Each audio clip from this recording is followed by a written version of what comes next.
Hey guys, welcome back to my channel.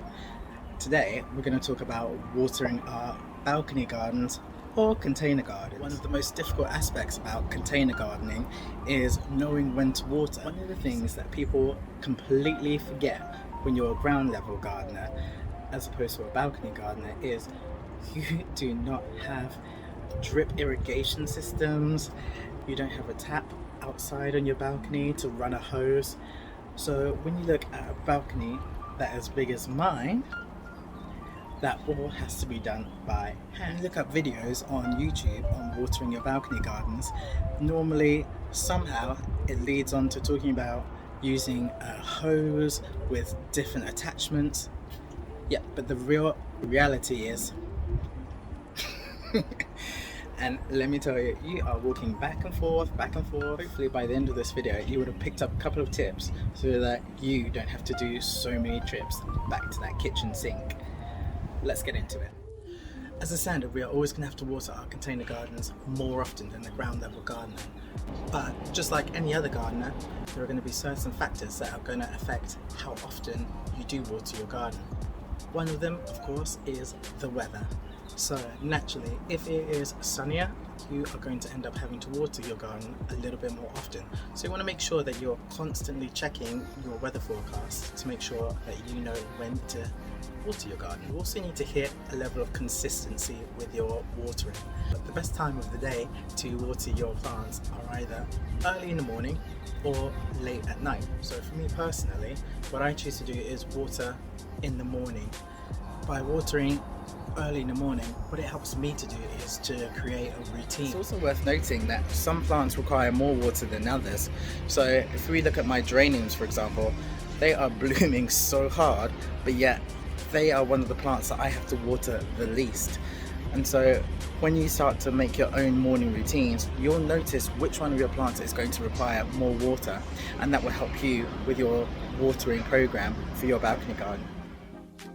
As you can see, the blooms on these are absolutely stunning. If you get a bit closer and look at the soil, you can see it's completely bone dry. But the plants are not withering at all. With this container, I only really water it once a week, if that. Notice when I'm watering around the base and not from above. And also to make sure gently enough so that soil doesn't splash up onto the leaves. There are lots of spores and pathogens in the soil which can cause damage to your plants. You also need to take into consideration the type of container that you're using. So something like a plastic pot, that retains water a lot better than something like a terracotta pot. Let me show you one of mine. This is a pot I made last year of toadflax and dianthus, and surprisingly it overwintered and has come back with a vengeance this year. Terracotta pots are really porous, so that means that water escapes. Because of this, when I water my terracotta pots, I really ensure that they are watered thoroughly. As you can see, I say to the same principles, make sure that I'm not watering from above and I'm getting the roots. But I make an effort to really deep water this pot, and I make sure that I see the water coming out from underneath. On a hot day, I really like to make sure that the pot is soaked all the way through. Now this plastic container, although it is completely overfull of plants, which is a Jason classic, because of the mulch, I have to water this container a lot less. The coverage from the leaves stops the top layer of the soil from drying out so quickly. But you may have noticed, there are no drainage holes in this pot. On a sunny day, my balcony is run about 10 to 15 degrees higher than it is at ground level.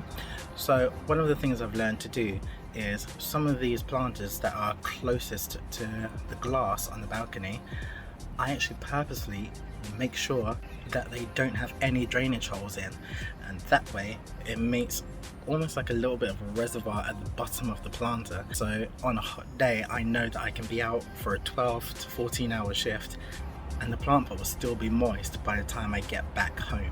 If you have any other similar hacks that you use in your garden, let me know in the comments below. Now this is the part of the video where I read you to filth. Balcony gardeners, don't be lazy. Listen, I know that when you're watering your garden and you're just doing it by a watering can, it's so easy to just water a little bit because you don't want to go back into that kitchen and refill that watering can. But each plant has got a different root zone, and so if you don't water deeply enough, it means that the plants will never get the amount of water that they actually need. So if you take something like lettuce, for example, the roots for lettuce are really shallow and are closer to the surface. But if you were to take something like a sunflower or a tomato, their roots are a lot deeper. And so you need to make sure that the water goes all the way to the bottom of the container for the plant to absorb the water that it needs. Now I'm about to show you one of my passion fruit vines. Over winter it shed a lot of leaves, but now it's starting to grow back. In fact, it's beginning to fruit, but I'm not going to show you that just yet. No garden watering video will be complete without a knuckle test. Now on the surface, looking at the soil, it's really dry and dusty, but if you were just to put your finger in and knuckle deep, actually the soil is really moist. Therefore, if I was to water this pot again, I'd run the risk of over-watering the container and then rotting the roots. I'm going to show you one of these tomato plants that I've got. It's completely dried out, and then I'm going to show you just how to revive it. This tomato plant featured in my Can You Grow Tomatoes on a Balcony video. But as you can see, the soil is so dry. The leaves have curled up to preserve moisture. You'd be forgiven for thinking that this plant was dead, but there's still a lot of green on it. Let me show you how to revive it. I'm super lucky with my balcony because when I water, it actually doesn't fall through to the balcony below. But what I used to do in my old apartment was put some trays underneath the plants when I was watering. That would stop the water from going down onto my neighbours. I popped the tomato plant onto a tray and now I'm going to begin to water it. The soil is so dry it's repelling the water. It means that the water is not going all the way through the container. You have to repeat the watering process, giving many intervals for the water to absorb into the soil. I waited a minute or two in between waterings. Once the soil was soaked through, I left it for an hour and now look at it. As you can see, the tomato plant is completely back on its feet, and that is just by giving it a thorough watering. I hope you learned something new. Don't forget to subscribe to my channel if you haven't already. Hopefully, I'll see you again soon. Bye! I need to head out and